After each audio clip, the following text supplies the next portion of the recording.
78వ కీర్తన 70వ వచనం. తన దాసుడైన దావీదును కోరుకొని ఎక్కడి నుంచి పిలిపించాడు? రాజుగారి ఇంట్లోంచి కాదా? కాదు. సామంతుల ఇళ్లలో నుంచి కాదా? కాదు. బాగా చదువుకున్నవాడని కాదా? కాదు. పలుకుబడి పరపతి ఉందని కాదు, అస్సలు కాదు. గొర్రెల దొడ్డికి మాత్రమే అంకితమైన వాడు, గొర్రెల దొడ్డికి మాత్రమే సరిపోయిన వాడు, బెత్లెహేము గ్రామ వాసి అయిన యెషై కుమారులో 8వ వాడైన కడసారపు వాడైన చిన్నవాడు దావీదు దేవుని వలన పిలువబడ్డాడంట. స్తోత్రం చెప్పండి. వాళ్ళ అమ్మ నాన్న ఇవ్వలా, అతను చదువుకున్న చదువో, అతను ఇంటర్వ్యూలో పాస్ అవటమో, సెలెక్ట్ అవుతున్న దాన్ని బట్టి అతను పిలువబడలా. గొర్రెల దొడ్డిలో నుండి దావీదును పిలిచి ఇంకొక మాట వాడాడండి అక్కడ, పాడె గొర్రెల వెంబడించుటను మాన్పించి.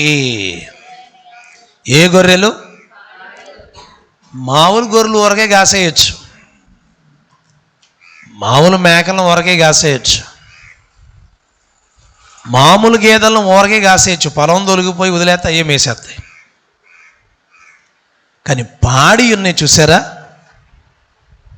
తల్లిని పిల్లని, గేదెని దూడని ఏలన పాలన చూడాలి. దీనికి స్తోత్రం. అవి పాలు తాగుతున్నాయో లేదో, పండుకున్నాయో లేవో, వాటి చుట్టూ క్రూర మృగాలు ఉన్నాయో లేవో, వాటి చుట్టూ జంతుజాలం ఉందో లేదో, వాటి విషయంలో శ్రమ ప్రమాదం పొంచి ఉందేమని అనుకుంటూ మెళుకువ కలిగిన వారై సేవ చేయాలి. దీనికి స్తోత్రం చెప్పండి.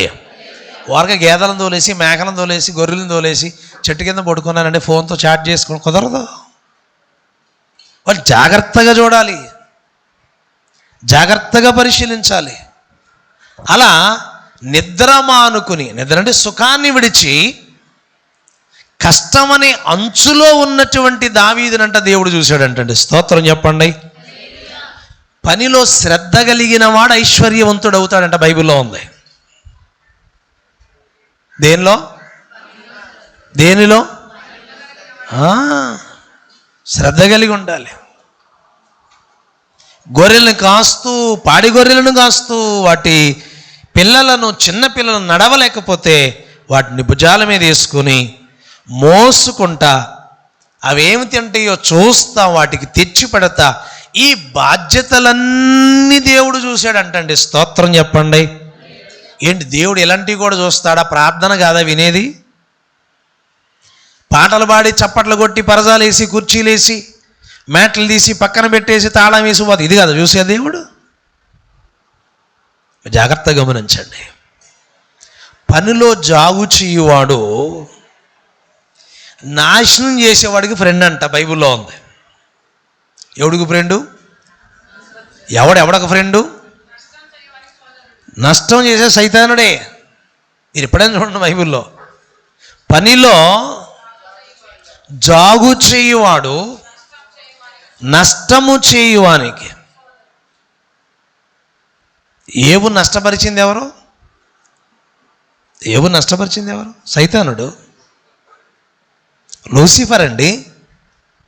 పనిలో జాగు చేయువాడు ప్రార్థించుటలో, ప్రార్థన చేస్తే పరిస్థితులు మారిపోతాయి. దీనికి స్తోత్రం చెప్పండి.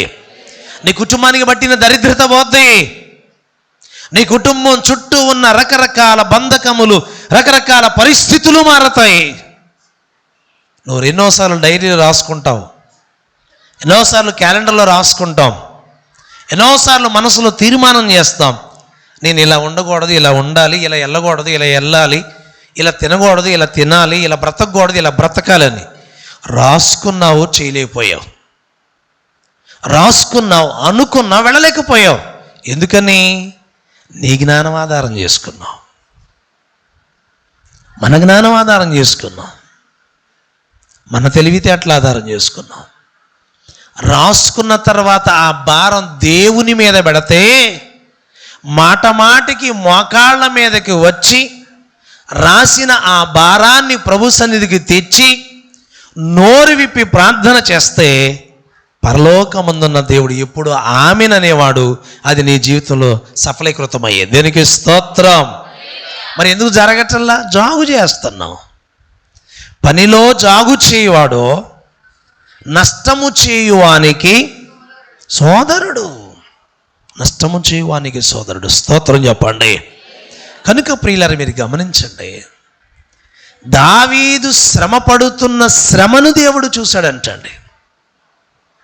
అందుకే ఈ 78వ కీర్తన 70వ వచనంలో చాలా క్లియర్గా రాశాడు.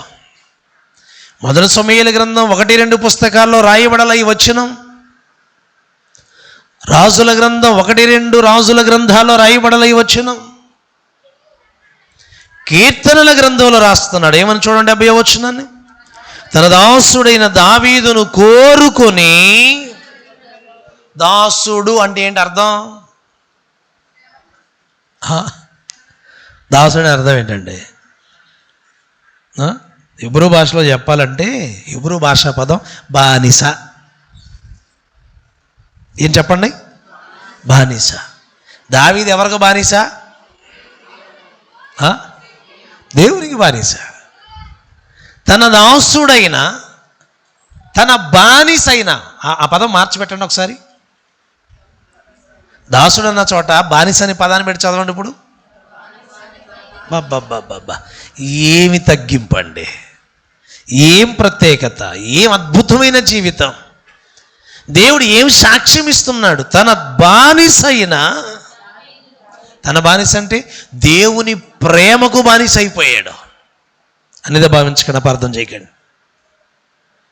దేవుని పనికి బానిస అయిపోయాడు. దేవుని స్తుతించుటలో నీకు నేను లొంగిపోతున్నానయ్యా, నాదంటూ ఏమీ లేదయ్యా, నీ తర్వాత ఏనయ్యా నాది. దీనికి స్తోత్రం చెప్పండి. బానిస అయిపోయాడంటండి. పౌలు గురించిన సందర్భాన్ని నేను చదువుతున్నప్పుడు లేఖనాల్లో పౌలు కూడా ఇదే మాటని మరొక విధంగా రాశాడు.